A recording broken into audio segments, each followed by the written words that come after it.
आप बहुत भाग्यशाली हो कि श्रीमती राधा रानी ने आपको अपना ये जो नित्य लीला स्थली है बरसाना, उसमें आने का अवसर प्रदान किया है। सारे ब्रज में पूरा ब्रज ही पूजनीय है, लेकिन उनमें ये जो स्थल है बरसाना, ये भी अत्यधिक महत्वपूर्ण है, क्योंकि ये ऐसा स्थान है जहां कृष्ण सदैव प्रतिदिन भगवान कृष्ण इस स्थान में आया करते थे बरसाने में, और उनका एक ही कार्य होता था कि श्रीमती राधा रानी को देखना। एक आस लिए अपने हार्ट में एक इच्छा लेकर ही कृष्ण आते थे। सदैव वो चाहते थे कि कैसे मैं श्रीमती राधा रानी का दर्शन करूं। तो ये हम सबके लिए भी बहुत महत्वपूर्ण लीला स्थली है, क्योंकि गौड़िया वैष्णव की जो आराधिका है, स्वामिनी है, वो श्रीमती राधा रानी है।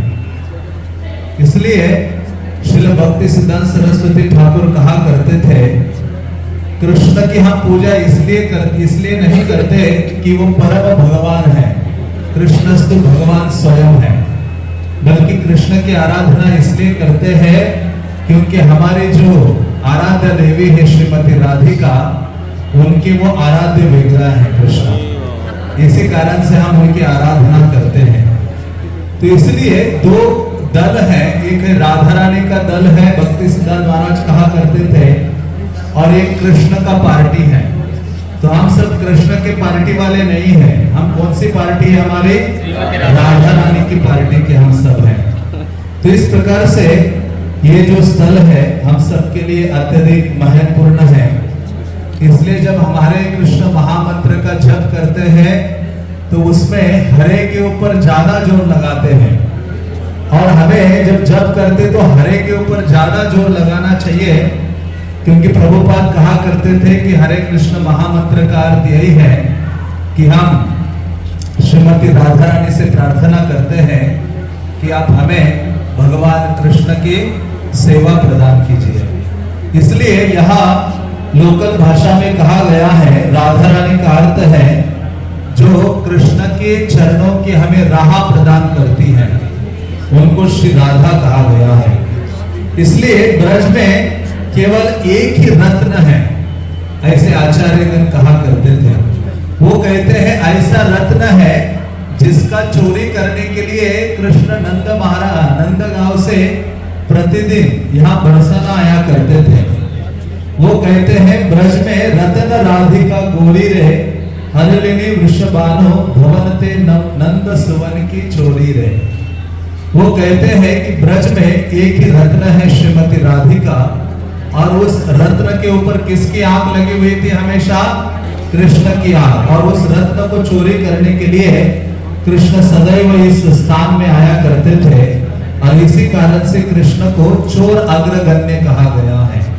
सारे चोरों में जो अग्रगणी है, प्रमुख है, वो कृष्ण है। तो वो क्या चोरी करते हैं? हम देखते हैं कि वही जो चोर है, चोर अग्रगण्य कृष्ण राधा रानी के हृदय की और अंग कांति की चोरी करते हैं, और इस जगत में श्री चैतन्य महाप्रभु के रूप में आते हैं, राधा रानी की भावना को धारण करके, और राधा रानी का भाव जो है सबको प्रदान करते हैं। तो ऐसे जो कृष्ण है जब भी यहाँ आया करते थे, सदैव राधा रानी को मिलने की उनके हृदय में आकांक्षा रहती थी। और बरसाना ही ऐसा स्थान है जहां कृष्ण को सदैव अपना वेश बदलना पड़ता था। किसी न किसी बहाने से वो कई ऐसी लीलाएं हैं जहां कृष्ण ने अपने वेश को बदला और राधा रानी को वो मिलते हैं या राधा रानी को देखते हैं। इसलिए यहाँ कहते हैं बरसाने के वास को आस करे शिवशेष, जाकी महिमा क्या कहे जहां कृष्ण धरे सखी वेश। कि कहते हैं कि बरसाना कितना महत्वपूर्ण है।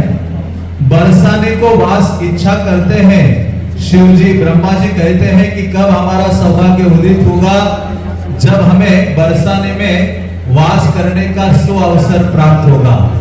इसी कारण से कृष्ण भी यहाँ निवास करना चाहते हैं। कृष्ण यहाँ निवास करने के लिए, राधा रानी का संग अनुभव करने के लिए अपना वेश बदलकर यहाँ बरसाना में रहा करते थे।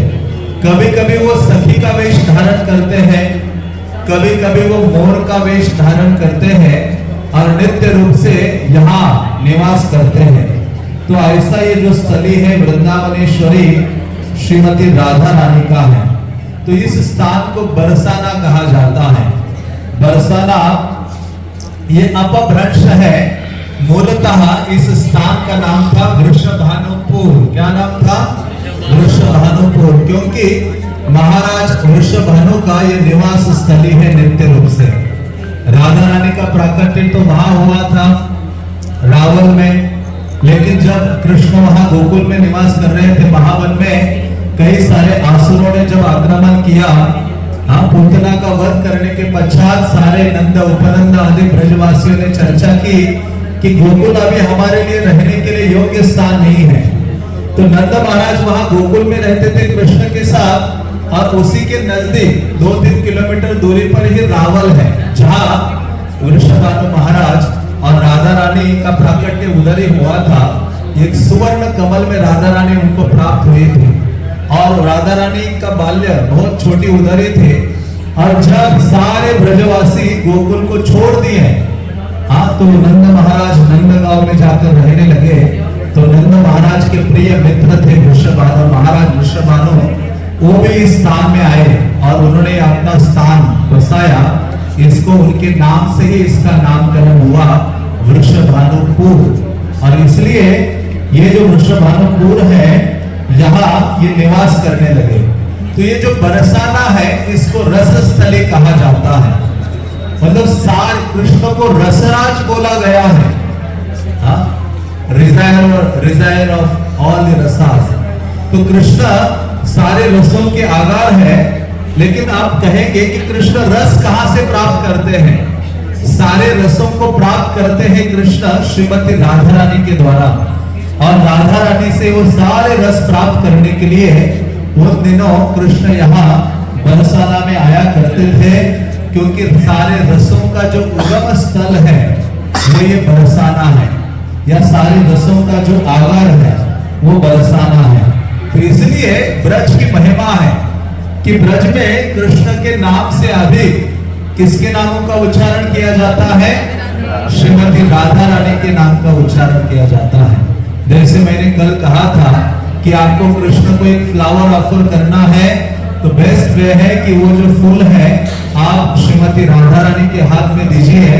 और कृष्ण में वो हिम्मत नहीं है, कृष्ण मना नहीं कर सकते कि मुझे फूल नहीं चाहिए। हम देंगे तो कृष्ण मना कर सकते हैं, लेकिन राधा रानी का सेवा भाव इतना अधिक है कि कृष्ण उसको स्वीकार कर लेते हैं। इसलिए जब एक वैष्णव आए थे, राम तुलसीदास जब आए थे वृंदावन यहाँ बरसाना आदि में, उन्होंने देखा कि यहाँ सब लोग राधे राधे का नाम उच्चारण करते हैं, श्रीमती राधा रानी का नाम उच्चारण करते हैं। तो लेकिन आप देखिए केवल यही ऐसा स्थान है। द्वारका जाएंगे तो कोई रुक्मिणी रुक्मिणी नहीं बोलेंगे, या वहां चले जाएंगे अयोध्या तो कोई सीता सीता नहीं बोलेंगे। लेकिन ब्रज में क्या है? यहाँ राधा रानी की प्रमुखता है। राधा रानी के माध्यम से ही कृष्ण की जो सेवा है वो अनुकूल होती है, और इसलिए सब लोग राधा रानी का जो नाम है उसका उच्चारण करते हैं। तो इसी कारण से कहा गया है कि कृष्ण रसराज है, परंतु सारे रसों की जो खान है, रसों का जो भंडार या आगार है वो श्रीमती राधा रानी है। उस रस को प्राप्त करने के लिए कृष्ण यहाँ आया करते थे। इसलिए यहाँ विशेष रूप से माधुर्य रस की वर्षा होती है, इसलिए बरसाना मतलब वर्षा होती है। तो ऐसे ही जो राधा कृष्ण का दिव्य लीला स्थली है बरसाना, जो 4 चीजों के लिए प्रसिद्ध है। 4 चीजें क्या है यहाँ? एक है खोर। खोर का अर्थ है जैसे हम अभी परिक्रमा किए तो वहां सबसे पहला स्थान हमें लगा था जिसका नाम था साकरी खोर। खोर का मतलब होता है नैरो पाथवे। तो ये कई स्थानों में ऐसा हमें देखने को मिलेगा। दूसरा है खीरक। खीरक का मतलब होता है कुंड।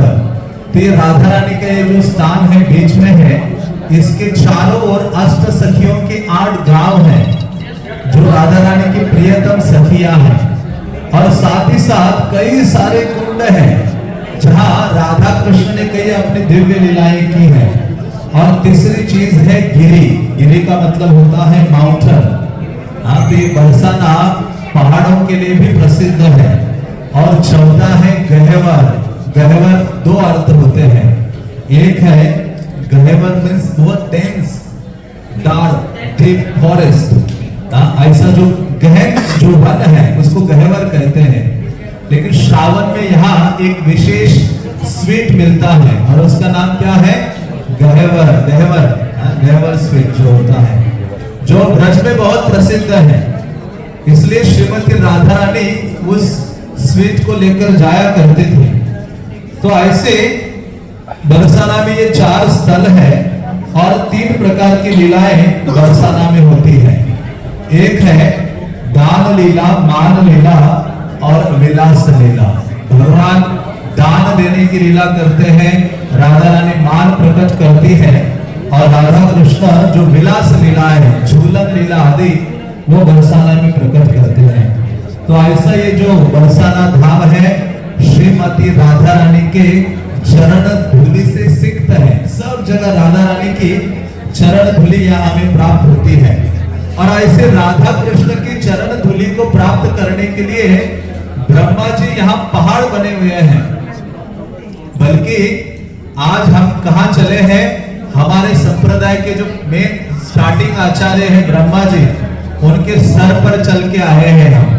भक्ति सिद्धार्थ महाराज कहते थे शुरुआत में ही हमें उनको प्रणाम करना चाहिए और कहना चाहिए कि हे आचार्य देव ब्रह्मा जी, हमें क्षमा कर दीजिए, आज हमें आपके ऊपर चलना पड़ रहा है। राधा रानी का दर्शन करने के लिए हम जा रहे हैं, क्योंकि इस सत्य युगा के शुरुआत में ही भगवान कृष्ण की लीला दर्शन की इच्छा करते हुए ब्रह्मा जी ने कई सालों तक तपस्या की थी। बल्कि पहले ब्रह्मा जी ने 60,000 साल तपस्या की, उसमें वो भगवान प्रकट नहीं हुए। फिर से ब्रह्मा जी ने और 60,000 साल तपस्या की और भगवान प्रकट हो जाते हैं।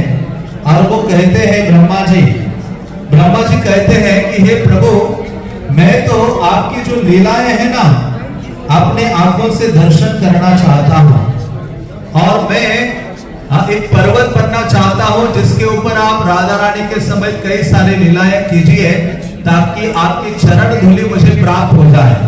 तो भगवान उनको कहते हैं तथास्तु। वो उनको आशीर्वाद देते हैं और उनको कहते हैं यथा ब्रह्मन् व्रजं गत्वा वृषभानुपुरं गतः पर्वतो भवसि त्वहि मम क्रीडां च पश्यसि।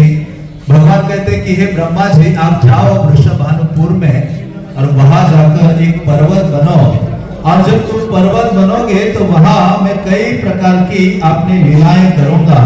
तो ब्रह्मा जी, ये जो पर्वत की हमने परिक्रमा की, ये बृहद सानु पर्वत कहा जाता है इसको, क्योंकि ब्रह्मा जी यहाँ पर्वत बने हैं। भगवान कृष्ण या विष्णु गोवर्धन बने हैं, और शिव जी नंदगांव में नंदेश्वर पर्वत बने हैं। तो ऐसे ब्रह्मा जी की इच्छा थी कि राधा कृष्ण की चरण धूलि, उनके भक्तों की चरण धूलि मेरे ऊपर पड़े, इसलिए ब्रह्मा जी यहाँ पर्वत बने हैं। और इसलिए यहाँ ब्रह्मा जी पर्वत है तो उनके 4 सर होने चाहिए। तो 4 उनके जो सर है वो हमें दिखाई देते हैं। एक सर उनका है विलासगढ़, दूसरा है मानगढ़, तीसरा है दानगढ़, और चौथा है भानगढ़ या भानुगढ़। तो आप जब परिक्रमा में हमारे साथ थे तो सागरी खोर में हम जहाँ खड़े थे उसके लेफ्ट साइड में जो पर्वत है उसको विलासगढ़ कहा जाता है। कृष्ण वृंदावन से नंदगांव आदि से आते थे अपने गलियों को लेकर, बछड़े आदि को लेकर, और वहां चराया करते थे। और वहां कई सारी राधा रानी के समय उनकी लीलाएं हुई है, जो झूलन आदि की लीला भगवान ने वहां प्रस्तुत की है। तो ऐसे वो विलासगढ़ है। और उसके पश्चात आप नीचे गह्वर कुंड में, आप में से कौन कौन थे गह्वर कुंड में? हाँ, पीछे गह्वर कुंड जो था जहां हमने आचमन किया था, उसके साथ ही जो बड़ा सा पर्वत था उसको मानगढ़ कहते हैं, जहां राधा रानी अपना मान व्यक्त करती है। जैसे वहां पुजारी ने हमें कथा सुनाई थी, हाँ, मानगढ़ की कथा सुनाई थी कि कृष्ण ने एक बार राधा रानी को पूछा कि हे कृष्ण बताओ मैं कितनी सुंदर हूँ, हमें कैसी लग रही हो? तो कृष्ण कहते कि आप चंद्रमा के समान दिख रही हो। तो राधा रानी बिल्कुल नाराज हो जाती है, हाँ, मैं चंद्रमा के समान हूँ, चंद्रमा के ऊपर सारे दाग लगे हुए हैं, क्या आपको मेरे मुंह में भी दाग दिखाई दे रहे हैं? तो कृष्ण कहते नहीं नहीं। राधा रानी नाराज होती है और वहां जाकर नाराज होकर बैठ जाते हैं वृक्ष के नीचे। तो कृष्ण जाते हैं, उनके चरण पकड़ते हैं, उनको जो उनका मान है उसको दूर करते हैं। तो इसलिए वो मानगढ़ है। तो मानगढ़ के पश्चात जो अभी इस मंदिर के पीछे हमने दर्शन किया ना, दान बिहारी, वो जो स्थान है उसको दानगढ़ कहा जाता है। ये स्थान भी दानगढ़ है जहां हम बैठे हैं। और अभी जब हम आगे जाएंगे जहां राधा रानी का मूल मंदिर है उसको कहा जाता है भानुगढ़, क्योंकि वृषभ भानु महाराज का वहां महल हुआ करता था, इसलिए उसको भानुगढ़ कहा गया है या भानगढ़ कहा गया है। तो ऐसे ब्रह्मा जी के 4 स्थल है जहां राधा कृष्ण अपनी जो अलग अलग लीलाएं हैं वो प्रकट करते हैं। इसलिए यहाँ सब लोग राधा कृष्ण की जो चरण धूली है वो प्राप्त करने के लिए आते हैं। तो राधा रानी बहुत अधिक दयालु है, कृष्ण से भी अधिक दयालु है राधा रानी। इसलिए तो कृष्ण को तो करुणा का सिंधु बोला गया है, लेकिन उनको राधा रानी का हृदय लेना पड़ा, चैतन्य महाप्रभु के रूप में आए। तो कृष्ण करुणा के सिंधु है, उसका अर्थ है कृष्ण एक सागर है, करुणा से भरे हुए हैं। लेकिन राधा रानी कैसी है?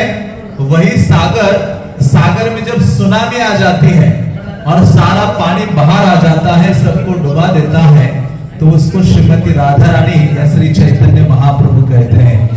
करुणा बाहर निकल कर आती है। तो इस प्रकार से राधा रानी की विशेष लीला स्थली है जो बहुत अधिक कृपा प्रदान करने वाली है, बल्कि बरसाना अधिक कृपा देने वाला स्थल है। एक बार एक जो मोर है यहाँ से नंदगांव जाता है और वो जाकर नंदगांव में कृष्ण कृष्ण कहता है। क्या कहता है? जोर से बोलिए, जोर से। वो जो मोर नंदगांव में जाता है और कृष्ण कृष्ण कहने लगता है, तो देखा कि वहां उस मोर के पास कृष्ण आते ही नहीं है, कोई उसको पूछता ही नहीं है। नंदगांव के लोग कहते हैं कि अरे तुम बरसाना चले जाओ, और बरसाना जाओ और यहाँ जाकर राधा रानी का आश्रय लो। तो वो बरसाना आता है, बरसाने के लोग कहते हैं अब तुम जाओ वहां नंदगांव में, और नंदगांव में जाकर राधे राधे बोलो। क्या बोलो? जैसे वो राधा रानी का नाम लेता है, तुरंत ही कृष्ण दौड़कर आते हैं, और वो मोर जो है गदगद हो जाता है कि कृष्ण मेरे लिए प्रकट हो गए हैं केवल श्रीमती राधा रानी का नाम लेने से। तो वो सोचता है कि मैं कृष्ण को क्या ऑफर करूं। तो अपना जो मोर पंख है, पीकॉक फेदर है, वो गिरा देता है कृष्ण के चरणों में। कृष्ण उसको उठा लेते हैं और अपने मुकुट पर धारण करते हैं।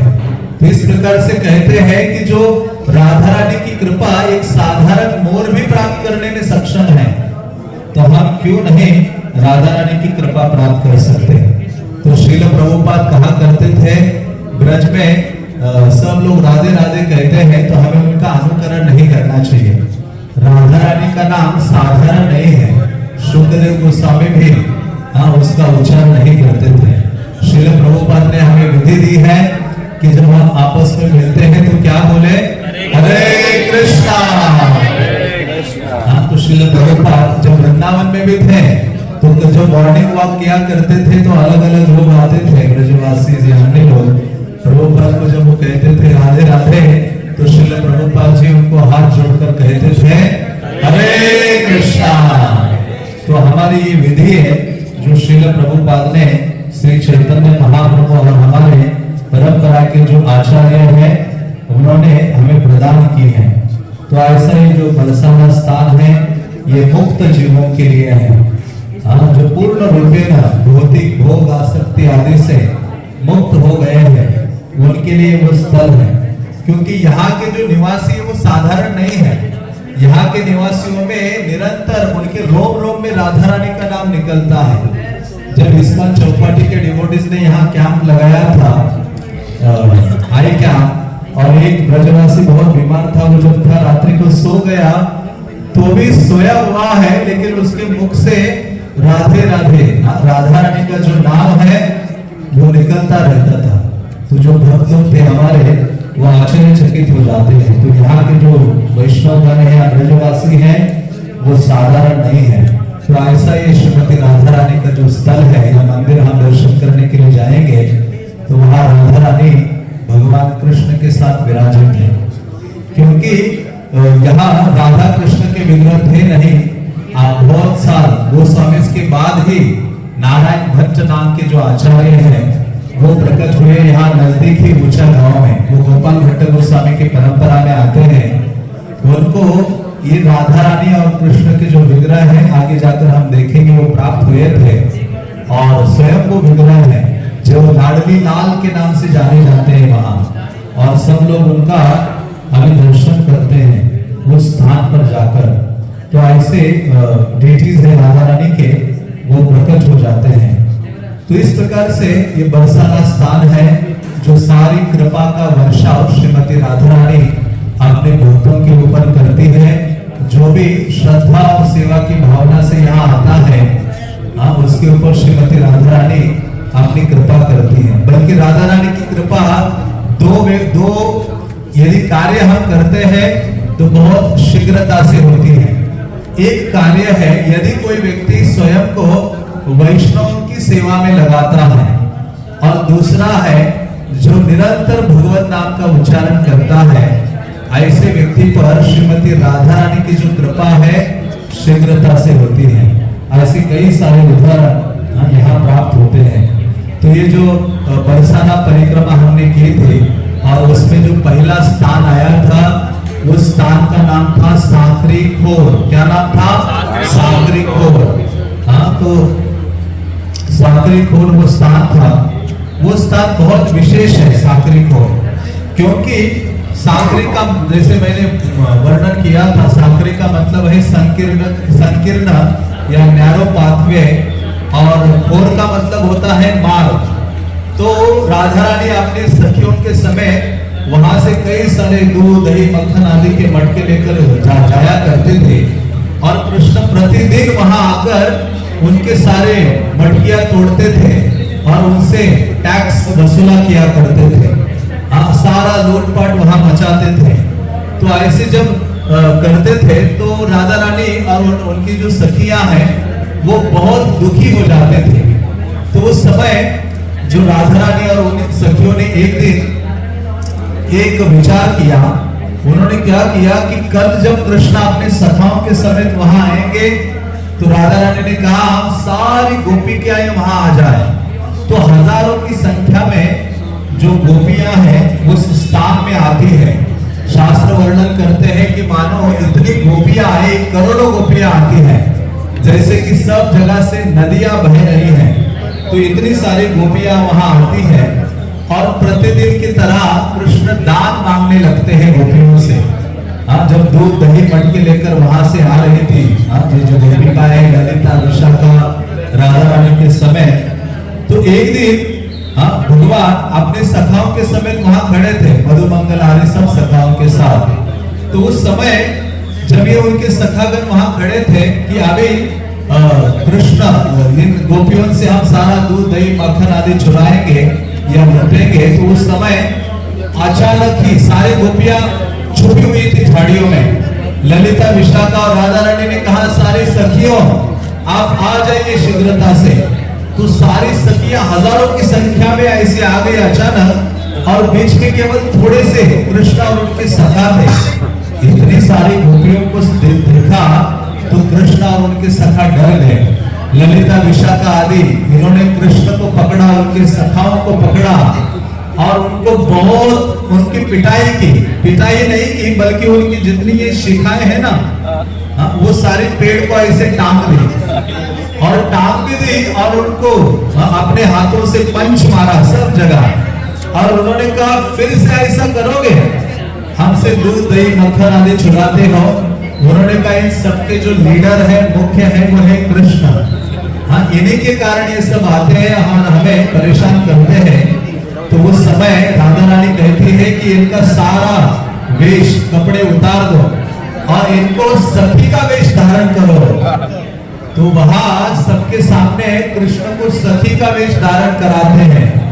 कृष्ण के सर पे घूंघट रखा जाता है और ललिता सखी को राधा रानी कहती है कि बहुत बड़ा मटका दे दो जिसमें बहुत सारा दही भरा हो। कृष्ण के सर पर एक मटका रखा जाता है और कृष्ण को दूर से, जहां खड़े थे, वहां बात कर रहे थे, नीचे से आए, कृष्ण को नीचे पीछे खड़ा किया और सारी सखियां, जहां सांकरी न्यारो पात है ना, वहां खड़ी हो गई।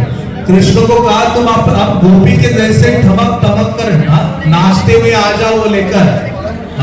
तो कृष्ण वहां वो उतना मटका लेकर आते हैं और जैसे आते हैं तो मैंने कहा था आपको, जिस स्थान पे कृष्ण बैठा करते थे आज उस स्थान पर ललिता सखी बैठती है और अपने हाथ में एक बड़ा सा पत्थर लेके बैठती है। जैसे कृष्ण वहां नजदीक आए तो ललिता सखी ने ऊपर से ही पत्थर मारा उस मटके के ऊपर, सारा वो मटका टूट जाता है और पूरा जो मक्खन या दही है, कृष्ण का पूरा अभिषेक हो जाता है। कृष्ण पूरे सिक्त हो जाते हैं और कृष्ण बहुत लज्जित हो जाते हैं। और कृष्ण को सारी सखियां कहती है कि देखो, ये जो वृंदावन है, ब्रज है, उसके स्वामिनी राधा रानी है, वृंदावनेश्वरी कहा जाता है। तो इसलिए आपको टैक्स वसूलने का अधिकार नहीं है। इसलिए आज से आप क्या करो, आज से कभी भी ये मक्खन आदि की हमसे चोरी मत करो या लूटो मत। तो भगवान को कान पकड़ने के लिए बोलते हैं। उस स्थान में कृष्ण कान पकड़ते हैं, वहां ऊपर नीचे ऐसे बैठते हैं, उठते हैं और राधा रानी को कहते मुझे क्षमा करो, आज से मैं कभी भी इस स्थान में आपको तंग नहीं करूंगा। इसलिए वो बहुत विशेष स्थान है जहाँ राधा रानी भी कृष्ण को तंग करती है। और आज भी राधाष्टमी के दिन आप यहाँ आते हो सांकरी कोर में, तो जो ये लीला द्वापर काल में घटित हुई थी, वही लीला राधाष्टमी के दिन वहां होती है आज भी। क्योंकि जो नारायण भट्ट गोस्वामी थे हमारे परंपरा के महान आचार्य, उन्होंने ये जो परंपरा है वो शुरू की थी। और कुछ साल पहले एक माता जी वहां से जा रही थी, अपना दूध दही लेकर, मटका लेकर जा रही थी और अचानक कृष्ण प्रकट हो जाते हैं और उसका सारा दूध दही मक्खन वो मटके तोड़ देते हैं और उसको चुरा लेते हैं। तो वो जो बूढ़ी माता जी थी वो जोर से उस स्थान में चिल्लाती है, ले गयो रे, ले गयो रे। क्या बोलती है? वो वहां कहते हैं कि ये ले गए, मतलब कि आज भी ये सारी जो लीलाएं हैं घटित होती है, लेकिन हम अपने आंखों के द्वारा ऐसे जो भगवान की लीलाएं हैं उनको देख नहीं पाते। तो उसके आगे जब हम गए, उस सांकरी खोर को पार करके, जिसमें चलना, एक व्यक्ति को चलना कितना कठिन था। तो आगे जब जाते, जिस गांव में हम पहुंचे थे उस गांव का नाम था चिकसोली गांव। तो वो चिकसोली गांव राधा रानी की एक सखी है, चित्रा सखी, जो पेंटिंग बनाने में, श्रृंगार करने में बहुत एक्सपर्ट है। तो ऐसे राधा रानी सदैव उनके पास जाते थे। और एक दिन जब राधा रानी उनके पास गई तो उन्होंने देखा कि कोई एक सुंदर सा चित्र उन्होंने बनाकर रखा था और राधा रानी उस चित्र को देखकर अपना हृदय उनको अर्पित कर देती है। कहती है कि ये जो युवक है, इसको मैं अपना हृदय अर्पित कर रही हूँ। अचानक बांसुरी की ध्वनि उनको सुनाई देती है। राधा रानी कहती है कि मैं, अरे ये मधुरतम बांसुरी की ध्वनि कहाँ से आ रही है? उस युवक को मैं अपनी जो हृदय है अपना वो अर्पित करती हूँ। और अचानक दूर से ही देखती है कि गौवे चलाते हुए कोई जा रहा है। हाँ, तो उनको देखकर ही राधा रानी का हृदय उनके प्रति आकर्षित हो जाता है। तो राधा रानी चित्रा सखी को कहती है कि देखो, एक आर्य कुल की स्त्री को ये उचित नहीं है कि मैंने तीन अलग पुरुषों को अपना हृदय दे दिया है, तो ये उचित नहीं है। लेकिन चित्रा सखी कहती है कि ये तीनों अलग अलग नहीं है, ये तीनों क्या है, एक ही है। हाँ, तो वो लीला वहां घटित हुई थी। वो कहती है जो चित्र है ये कृष्ण श्याम सुंदर है, जो बांसुरी की आवाज सुनी है वो श्याम सुंदर कृष्ण है। दूर से गवे चराते हुए कोई जा रहे, उनको जो आपने देखा वो भी श्याम सुंदर कृष्ण है। तो ऐसा वो स्थली है चिकसोली ग्राम, जहाँ राधा रानी प्रतिदिन रेगुलरली वहां जाते थे। वहां से हम आगे आते तो गहवर कुंड उसको बोला जाता है, या उसको राधा सरोवर भी बोलते हैं या कृष्ण कुंड भी बोलते हैं।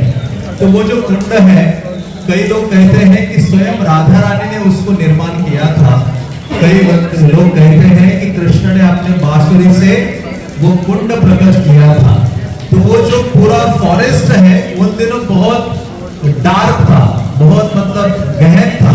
राधा कृष्ण अपनी बहुत विशेष लीला उस स्थान में किया करते थे, और सारी गोपिकाएं उस स्थान में आया करते थे। और कई बार कृष्ण कोई चोरी करते थे तो चोरी करके उस स्थान में आकर छुप जाते थे।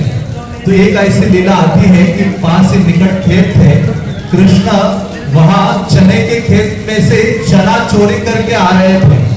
तो कई सारी ब्रज की माताएं उनके पीछे लग गई कि ये चोर जा रहा है, हाँ, चना चोरी करते हुए।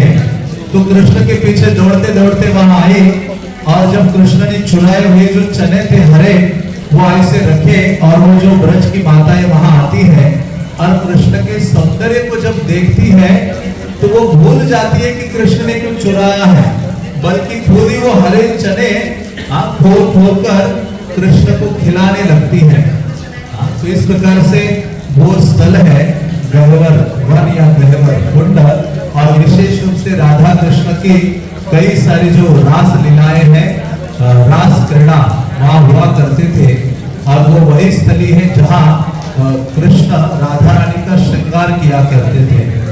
तो उसके पश्चात हम आते हैं ऊपर मयूर कुठी में आते हैं। जो लोग मयूर कुठी में गए थे, तो ये मयूर कुठी भी बहुत विशेष स्थली है, क्योंकि राधा रानी, आप जाएंगे आगे मंदिर में, वहां उनका महल था, वहां रहते थे। और कृष्ण जब आते थे विलासगढ़ दूर, तो राधा रानी से जब मिलना होता था तो कृष्ण क्या करते थे, मोर की आवाज निकालते थे। तो राधा रानी जब अपने महल में थी तो वो सोचते थे कि ये कौन सा मोर है। फिर राधा रानी कहती कि ये मेरा वाला मोर है। तो फिर राधा रानी, कृष्ण जब मोर का आवाज निकालते थे तो राधा रानी को पता चलता था कि ये कृष्ण है जो मोर का आवाज निकाल रहे हैं। एक दिन ऐसा हुआ कि कीर्तिदा माता, जो उनकी माँ है, उनके साथ राधा रानी थी, और जब ये आवाज उन्होंने सुनी मोर की, तो वो कहती कि मैं थोड़ा सा जाकर आती हूँ, बाहर मोर चिल्ला रहे हैं, मैं देखकर आती हूँ। तो राधा रानी धीरे धीरे अपने पाँव, जहाँ उनका मंदिर है वहां से जहाँ मोर कुटी में थे वहां तक पहुंचती है। तो मोर कुटी जो स्थान है, पहले एक केव था, वहां एक गुफा जैसा था। तो वहां कृष्ण अंदर जाके बैठे, राधा रानी भी गई, और राधा रानी वहां बैठी और कृष्ण के साथ बात कर रही थी। तो बहुत देर हो गई। तो कीर्तिदा माता ने देखा कि अभी तक राधा रानी आई नहीं है। हरे कृष्ण, राधा रानी आई नहीं है। तो कीर्तिदा माता भी यहाँ से चलते चलते गई वहां। तो वहां गुफा के दरवाजे पर जाकर देखती कि हे राधे, कहाँ हो। तो राधा रानी को पता चलता है कि कीर्तिदा माता जी आई है। तो तुरंत कृष्ण अभी अंदर ही थे, भाग भी नहीं सकते वहां से कि कृष्ण के साथ है। तो कृष्ण अचानक मोर बन जाते हैं और अपना जो सर है राधा रानी की गोद में रखते हैं उस स्थान में। तो राधा रानी कहती देखिए मैं मोर के साथ हूँ, अभी आ रही हूँ, बाहर आती हूँ। तो उस समय कृष्ण मोर बन जाते हैं। तो एक अन्य कई सारी लीलाएं हैं। एक अन्य समय में जब राधा रानी बहुत अधिक मान उन्होंने प्रकट किया था, बहुत नाराज हो गई थी, तो कृष्ण को, राधा रानी को आनंद देने के लिए कृष्ण मोर बने और उस स्थान में नृत्य किया। और कृष्ण का इतना सुंदरतम नृत्य देखकर राधा रानी से रहा नहीं गया। राधा रानी भी मोर का स्वरूप धारण किया और राधा रानी भी उनके साथ नृत्य करने लगते हैं। तो इसलिए वो मोर कुटी है और आपने वहां अल्टर में दर्शन किया होगा, वहां मोर बिहारी है। राधा कृष्ण मोर बिहारी के रूप में विराजमान है। और वहां मंदिर के अंदर एक राधा कृष्ण का अल्टर में जो सुंदर सा पेंटिंग आपने देखा होगा, यहाँ एक वैष्णव डिवोटी थे जिनकी आंखें भी नहीं थी, लेकिन उन्होंने वो पेंटिंग बनाया है। हाँ, तो इस प्रकार से आपने प्रेम की आंखों से वो श्रीमती राधा रानी को या राधा कृष्ण का वो दर्शन करते हैं। तो ऐसा वो विशेष विशेष स्थल है। और वो मोर कुटी का वो स्थान है जहाँ वैष्णवगण जाते हैं और राधा कृष्ण से कृपा की याचना करते हैं। हरे कृष्णा। तो आगे जब हम आते हैं तो एक स्थान हमने यहाँ दर्शन किया, वो स्थान था दानगढ़। तो राधा रानी अपनी जो सखियां हैं ललिता विशाखा आदि सभी सखियों के समेत वहां आती है, कृष्ण से मिलती है। और उस समय एक ब्राह्मण आता है और वो ब्राह्मण उनकी पत्नी ने उनको भेजा था क्योंकि उनके घर में एक लड़की थी, उनकी बेटी थी जिसका विवाह करना था। उनके पास धन नहीं था और उस ब्राह्मण को भेजा था कि जाओ धन लेकर आओ, वापस नहीं आना घर जब तक धन लेकर नहीं आओगे। तो यहाँ आता है और राधा रानी और कृष्ण उपस्थित थे। तो वहां जब राधा रानी और कृष्ण थे तो उन्होंने कहा मुझे कुछ धन की आवश्यकता है, दान चाहिए। तो कृष्ण कहते हैं कि मेरे पास दान देने के लिए एक ही चीज है और वो कौन है? राधा रानी है। वो दान के रूप में उस ब्राह्मण को दे देते हैं। वो ब्राह्मण कहता है पहले से घर में एक बेटी है जिसका विवाह नहीं हुआ है, इसको भी मैं घर में ले जाऊंगा। हाँ, तो मेरी रक्षा करने के लिए आपको आना पड़ेगा मेरे साथ, क्योंकि मेरी पत्नी मुझे मार मार कर भगा देगी। हाँ, तो वो कहते कि ऐसा वाला दान नहीं चाहिए मुझे। हाँ, मुझे क्या चाहिए? धन चाहिए। तो वहां एक तराजू लाया गया, एक और श्रीमती राधा रानी को बिठाया और फिर जितनी सखियां थी उन्होंने सारा अपने जो आभूषण अलंकार है वो निकाल कर वहां डाले और राधा रानी के मांग का जितना ये सुवर्ण आभूषण हो गए वो उस ब्राह्मण को देते हैं और वो ब्राह्मण वहां से जाता है। तो इसलिए उस स्थान को भी दानगढ़ कहा जाता है कि श्रीमती राधा रानी का दान वास्तव में उस ब्राह्मण को किया था कृष्ण ने। अन्य कई ऐसी लीलाएं हैं। तो ये जो स्थान जहाँ हम बैठे हैं संक्षेप में, ये कुशल बिहारी का मंदिर है। ये मंदिर पहले नहीं था, क्योंकि अभी हम आखिरी मंदिर दर्शन करने के लिए जाएंगे, लाडली लाल श्रीमती राधा रानी का मंदिर। तो वो बहुत जीर्ण शीर्ण हो गया था, छोटा सा मंदिर था। तो जयपुर के राजा थे माधव सिंह, तो उन्होंने क्या किया कि राधा रानी की सेवा के लिए ये मंदिर बनाया। इतना सुंदर था मंदिर, कोई 300 वर्ष 300-400 वर्ष पूर्व। तो उस समय उन्होंने सोचा कि उस मंदिर से राधा रानी को यहाँ लाकर हम स्थापित करेंगे, क्योंकि ये बहुत सुंदर बड़ा अच्छा स्थान है। हाँ, तो जब दूसरे दिन इनॉग्रेशन था, मतलब कल राधा रानी को उस मंदिर से यहाँ लाकर स्थापित करने वाले थे, इस मंदिर का उद्घाटन होने वाला था। तो आज रात्रि में राधा रानी उस राजा के स्वप्न में आती है और उनको कहती है कि आप मुझे उस स्थान से यहाँ मत लाइए, क्योंकि मेरे पिता का शाश्वत स्थान वो भानुगढ़ है, विष्णु भानु का वो महल है, वहां मैं शाश्वत रूप से निवास करती हूँ। तो आप मैं यहाँ आऊंगी नहीं। तो आप सोचिए, वो जो राजा है जिन्होंने इतनी सेवा राधा रानी के लिए इतना विशाल मंदिर का निर्माण किया, लेकिन जब दूसरे दिन ऐसा उन्होंने सुना तो वो नाराज नहीं हुए। उनके जो राधा रानी की सेवा करने के प्रति उनका जो भाव है वो उतना ही रहा। राधा रानी ने आज्ञा दी थी कुछ अन्य विग्रह यहाँ स्थापित कीजिए। फिर यहाँ कुशल बिहारी के विग्रहों की स्थापना की गई।